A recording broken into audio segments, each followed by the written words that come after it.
మరి విద్యార్థులు కూడా అందరూ ఆకలికి ఆగట్లేదు. ఈ సభను త్వరలో ముగిస్తాం. మరి ఇప్పుడు రాష్ట్రం నుండి వచ్చిన నాయకులకు అవకాశం ఇద్దాం. ముందుగా మరి బీసీ విద్యార్థి సంఘం కేంద్ర కమిటీ అధ్యక్షులు విక్రమ్ గారిని మాట్లాడాల్సిన కోరుతున్నాను.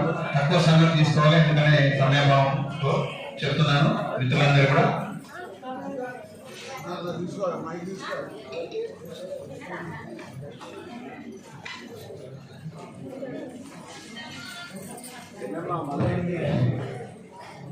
సభాధ్యక్షులు సీనియర్ బీసీ ఉద్యమ నాయకులు అన్న వల్లకొండ వేణుగోపాల్ గారికి, అదేవిధంగా ముఖ్య అతిథి మనందరి మార్గదర్శకులు అన్న జాజల సీనన్న గారికి, బీసీ కుల సంఘాల జేఏసీ చైర్మన్ గారు కుండారం గణేశాచార్య గారికి, అదేవిధంగా హైదరాబాద్ నగరంలో మా బాలరాజన్న పేరు తెలియని